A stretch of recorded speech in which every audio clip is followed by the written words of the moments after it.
বিসমিল্লাহির রহমানির রহিম। আল্লাহুম্মা সাল্লি আলা মুহাম্মদ। আসসালামু আলাইকুম। হিসাব বিজ্ঞান ও গণিত টিচিং হোমের পক্ষ থেকে আমি মোহাম্মদ নুরুজ্জামান গাজী সবাইকে জানাই আন্তরিক শুভেচ্ছা অভিনন্দন।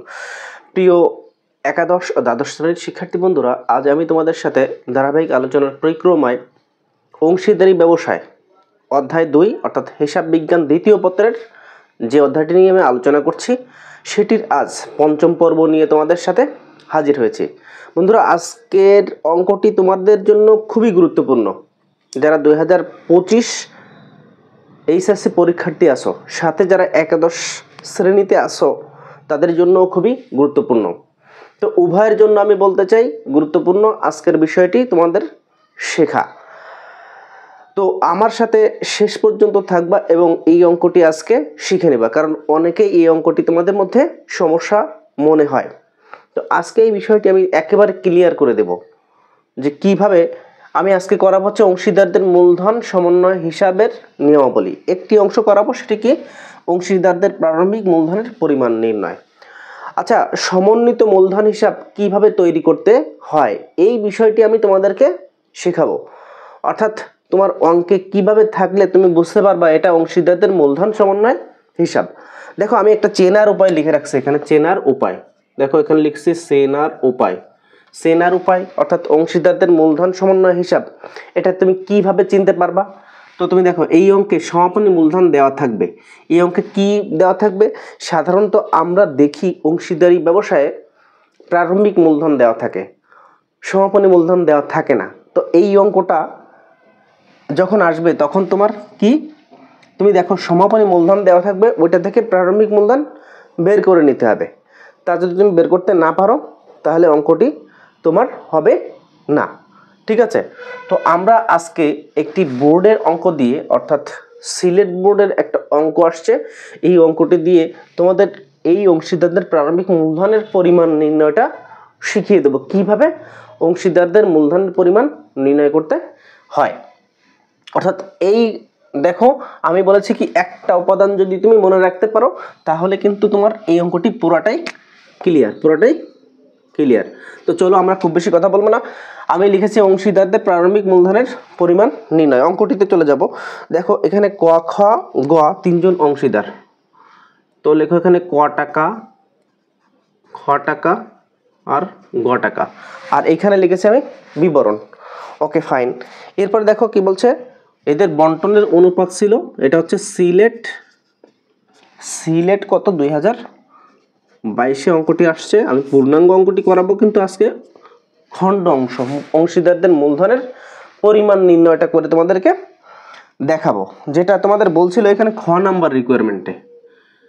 তো এই অঙ্কটি দিয়েই মূলধনের পরিমাণ কিভাবে নির্ণয় করতে সেটা দেখাচ্ছি। দেখো সিলেট বোর্ড 2022 উপাদানগুলো কি কি দেওয়া আছে দেখো এখানে। এই ক খ গ এদের অনুপাত হচ্ছে 3:2:1, অর্থাৎ 3:2:1। আচ্ছা, এরপরে বলেছে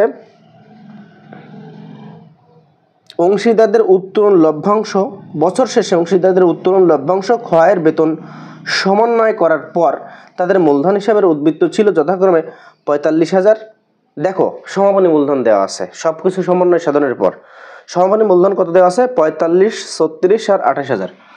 তো তোমার মূলধন দেওয়া আছে কত? মূলধন আমি এখানে একটু লিখে দিচ্ছি, 45, 36 আর 28,000। এটা হচ্ছে মূলধন দেওয়া আছে। কি মূলধন? সমাপনী মূলধন তোমার দেওয়া আছে। ওকে, এরপরে দেখো এই মর্মে স্বীকৃত হয় যে তাদের মোট মূলধন হবে 1,20,000 টাকা, অর্থাৎ তাদের মোট মূলধন হবে 1,20,000 টাকা।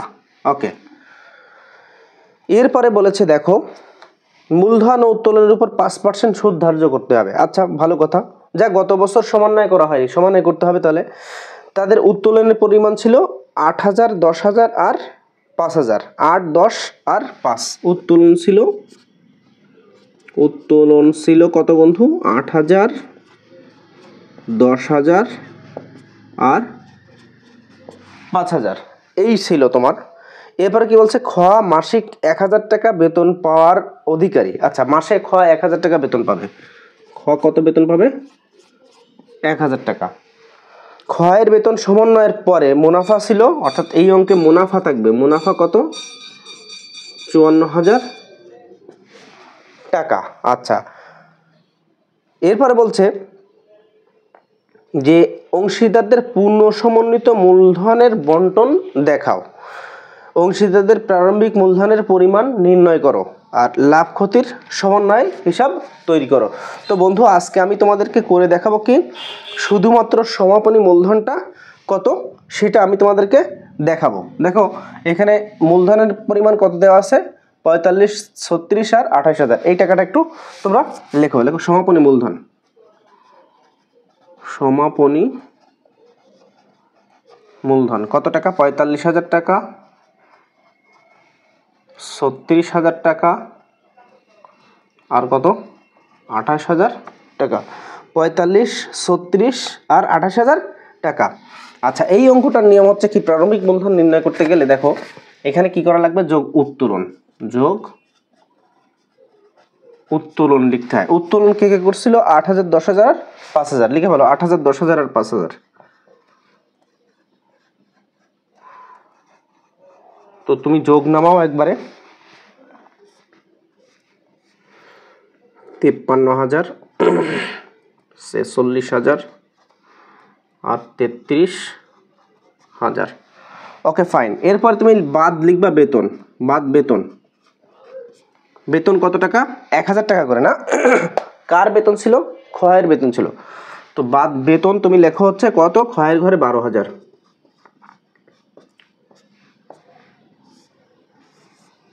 তাহলে এখানে 53,000, 4 আর 2 6, 3 34,000 আর এখানে 33,000।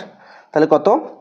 53,000, 34,000 আর 33,000। এবার লিখবা বাদ মুনাফার অংশ। মুনাফার অংশ। আচ্ছা, মুনাফা বন্টনের অনুপাত, মুনাফা কত ছিল? 54,000। বন্টনের অনুপাত কত ছিল? 3:2:1। তাহলে 3 আর 2 5, 3 যোগ 2 যোগ 1 সমান 6। তো একজন পাবে 6 ভাগের 3 ভাগ, একজন পাবে 6 ভাগের 2 ভাগ, একজন পাবে 6 ভাগের 1 ভাগ। তো এই অনুযায়ী মুনাফাটা ভাগ করে দিতে হবে। তো তুমি দেখো, যদি আমরা ভাগ করে দিই 54,000 টাকা, তাহলে কি আসতেছে খেয়াল করো। নিচেই দেখাই এখানে যে 54,000 টাকা গুণ 3 ভাগ 6, 6 9 54। একজন পাচ্ছে 27,000 টাকা। একজন পাচ্ছে কত? 27,000 টাকা। আর একজন পাচ্ছে কত? এটা হচ্ছে ক, এটা হচ্ছে খ। 54,000 গুণ 2 ভাগ 6, 6 9 54, 9 দুগুণী 18,000 টাকা। আর গোয়া পাচ্ছে হচ্ছে 54,000 গুণ 1 ভাগ 6, 9,000 টাকা। তাহলে বন্ধু দেখো, আমি এখানে 18,000 বাদ দেব, এখানে 9,000 বাদ দেব। দিলে আমরা কি পাবো বলো তো? প্রারম্ভিক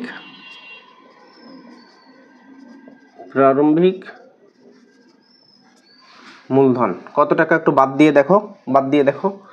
0 0 7 আর 6 13, 2 আর 1 3, 3 আর 2 5, 8 8 আর 6 14, 1 আর 1 2, 2 16,000 আর এখানে থাকে 9 আর 4 13, অর্থাৎ 24,000।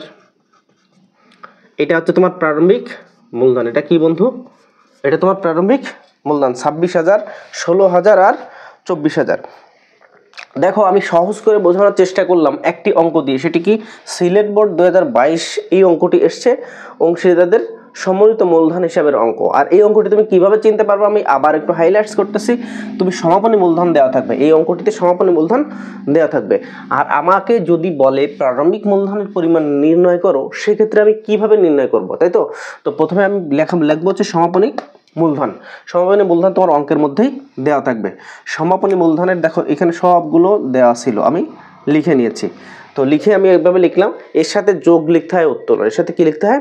যোগ উত্তোলন লিখতে হয়। আর যদি কেউ বেতন নিয়ে থাকে, ঠিক আছে, সেই বেতনটা কি করতে হবে? বাদ দিতে হবে।